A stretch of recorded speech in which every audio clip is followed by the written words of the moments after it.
When you see those pin boards behind me, do you ever think, Michael, how did you collect all of those pins, and how can I collect pins at Disney, and how does trading work? It's a very good question, and one I'm going to answer today. If you've been to Walt Disney World, you've likely seen Disney pins, and if you've never traded before, it can be a little bit confusing. So in today's video, I'm going to tell you all about Disney pins, pin trading, and some tips and tricks. By the end of this video, you're going to have the tools and knowledge you need to start your very own pin collection, or maybe continue one that you've been working on. And to get started today, let's talk about what Disney pins are and where you can find them. Disney pins are just as they sound. It's a pin that has something Disney on it, whether it's a character or maybe a castle, something with Disney, and they're sold individually or in sets. You can purchase Disney pins online, in the parks, and even at the Orlando International Airport in the airport. Pin trading is a very personal experience. Some guests like to buy their own pins, decide which ones are their favorites, buy them, and then maybe hang them up somewhere, and then that's it, and they love to collect in that way, and it's a great way to collect your favorites. There are some of us who are so enthusiastic about Disney pins that we actually keep the backs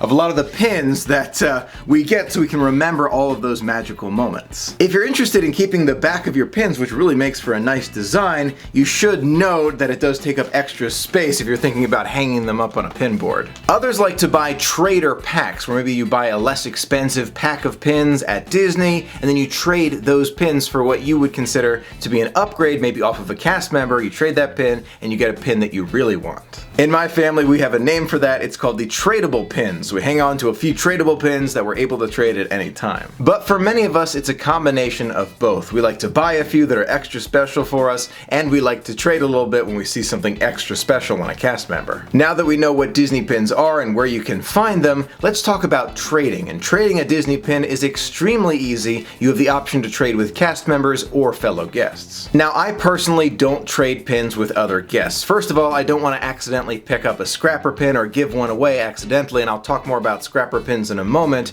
but I also don't want to be involved in a bad trade. Now, there are some guests at Walt Disney World who are totally legitimate. Maybe they're wearing a few pins, they want to trade with other guests. That is totally fine. I think that's a lot of fun. But there are also a lot of guests who you might see in the parks who maybe have a large binder, or maybe even pin boards that they're interested in trading with you, but it's not actually trading. It's more of a selling a pin and not so many words. At Walt Disney World, you are not allowed to sell anything on property. So some of these professional pin traders will put out their pins for the day, not all of them, but some of them will do this.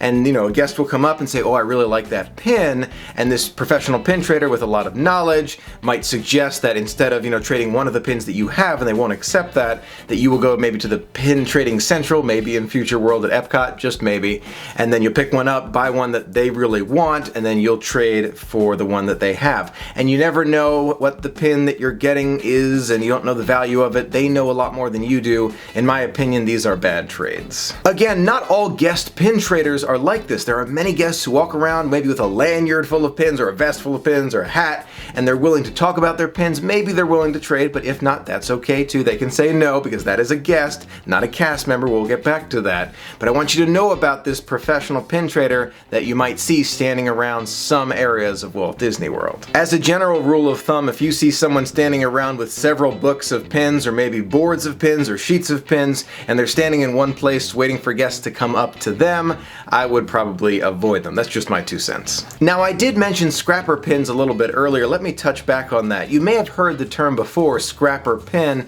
Some guests call them fake Disney pins, but since they're so common at Walt Disney World and cast members are willing to accept them as a trade, I don't think I can call them fake Disney pins. They're more of an unofficial Disney pin. The easiest way to tell the difference between a scrapper pin and an official Disney pin is to look at the paint. If you notice that the colors are a little bit weird, or it's kind of like sunken in a little bit, it doesn't really have that, deep look to it like Disney pins do. I wish I could describe it better. This is a real pin. Can you tell the difference there? It has a lot more detail, has a lot more structure. The paint doesn't shine the same way, and you can't scratch anything off. This is a real pin, this is a scrapper pin. Another example of a scrapper pin is like this, where all the paint has kind of fallen into the pin. Can you see the details there? They've kind of fallen in. See how the stars are kind of like, pushed out there and the paint has gone in? This is a scrapper pin too. So even though the paint is really nice and vivid and it looks, really good, this is still a scrapper pin, so it's something to be aware of. Most of the scrapper pins that I have seen and heard about are always just one piece. They're not very intricate, they don't have any moving parts to them, they're not three-dimensional, they're one piece like that. You see how Mickey, it doesn't really match and the colors are fading a little bit. Can you see that? It's a little bit weird and the edges are coming apart a little bit. When you look at my pin board here and you see some of the moving parts on some of these pins right here, you can tell these are real. They're very difficult to make and Disney makes them, so these are authentic Disney pins. That's another way to tell the difference. With time, scrapper pins and authentic Disney pins have been getting closer and closer. Can you tell if one of these are a scrapper? Let me know your thoughts, but in my opinion, if you like a pin, if a pin looks good to you, trade for it. Don't worry if it's a scrapper or not, just enjoy the trading. Now, if you think you have a scrapper, whether you traded it for it or accidentally bought it, no need to worry. Disney is really good about the policy that they will trade for that pin. If it's a Disney pin, they will trade for it. They won't worry about it. They want you to have fun, and I really appreciate Disney for that policy. Is it authentic? Is it a scrapper? If it doesn't matter to you, don't worry about it. Just go and enjoy the trading. I wouldn't take time and try to examine, the cast member's pin and try and figure out, is this really authentic? Let me look for the Mickey stamp on the back. In my opinion, they're so close to each other nowadays and they're so frequent to find at Walt Disney World. Just trade for what you like. Now, with all of that being said, if you're a longtime Disney enthusiast like me and can tell a scrapper pin just by glancing at it, under no circumstance do I recommend you knowingly buy or trade scrapper pins, just so that Disney can take them out of circulation. I don't know if they'll ever be completely out of circulation, but we can do our part. In the past, I've gone on eBay and I've purchased one of those lots of Disney pins. You can find them right there. More often than not, they are scrapper pins. Every single one of them. Sure enough, I contacted the seller. They refunded all of my money, but I was able to keep these pins so I could show you some of them so that you don't fall for that same mistake and get scrapper pins when you're looking for authentic ones. Now let's get back to trading, and trading with cast members at Walt Disney World is super easy. If you're on the hunt for Disney pins and you're looking for more and you see a cast member with a lanyard or a sheet of pins and you want to see which pins they have, all you have to do is politely ask them, "May I see your pins please?" They'd be more than happy to show them to you. If it's a lanyard, it will be worn around their necks, and if it's a sheet of pins, it will be a small fabric sheet like that hanging from the cast member's belt loop. After a while, you might end up making a mistake I did where you just start glancing with your eyes trying to find the best pins on all the cast members. I made the mistake and I wasn't very polite in that way. I gotta ask the cast members, "May I look at your pins?" Then they're happy to show it to you. Just make sure you don't fall into that habit like I did. Most of the pin sheets and lanyards that you see on cast members are black, but if you see one that's green, that one's meant for children only, so it's their exclusive trading rights to that green pin sheet or lanyard. Once you see a pin you like, all you have to do is say, "I'd like to trade this pin that I have for the pin that you have," and sure enough, an exchange is made and you get a brand new pin. The cast members are required to trade with you, so there's no reason to worry about value. Is this one more valuable than that one? The cast members are more than happy to trade with you. It's actually a great way to save money. You can buy a less expensive pin and then give them that one and get a more expensive pin, or at least one that you find more valuable. One thing to be aware of is that cast members can't have the same pin on the same lanyard or pin sheet. So if you have the exact same pin that they already have, they won't accept that. So make sure you have a few with you so you have a few different options to trade with them. After you get used to trading more and more, you might notice a trend where you see some of the same pins over and over and over again.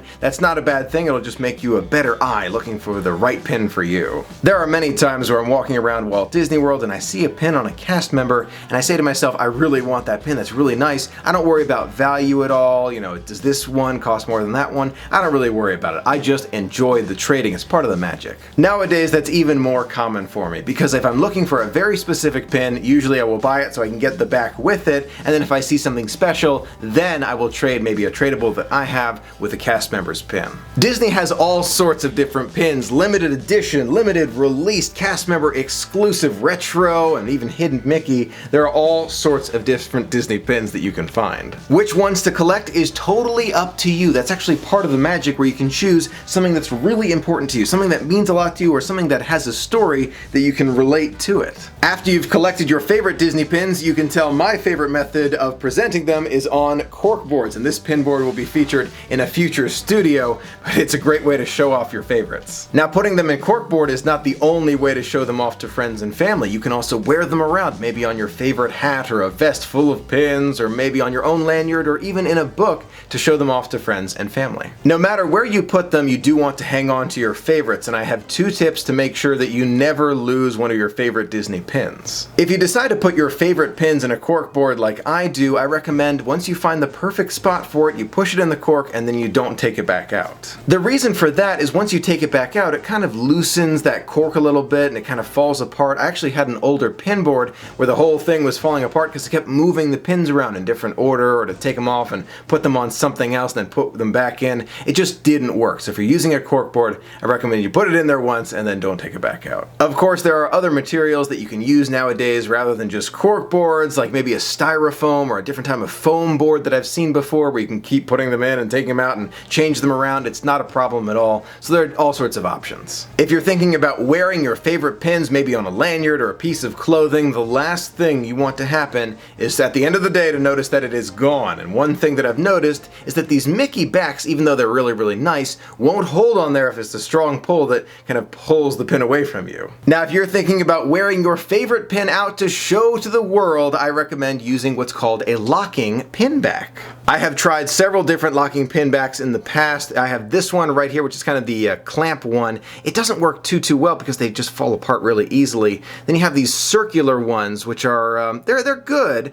but they're not the best because you have to use this little wrench to take them off. It's just a big old pain. This one I think is really nice. These are the type that motorcyclists wear on their jackets to keep their pins intact. Even going 65 miles an hour, the pins don't come off when you use this type of locking back. I know it's really hard to see in the camera, so I'm going to link it in the description of this video if you're interested in learning more about locking pin backs. So that is everything you need to know to get started with Disney pin trading. Did you find this video helpful? What was your favorite tip? And if you're a Disney pin enthusiast like I am, what is your favorite Disney pin? If you want to know mine, you can find it right there at the I button, but I'd love to hear yours in the comments of this video. For those who are wondering, I have over 700 Disney pins. So for those who are wondering, yes, it can be a little bit addictive, but many of those pins are thanks to the generosity of many of those in our Disney family. Thank you again. Thank you so much for being a part of the magic with me. Until next time, have a magical day.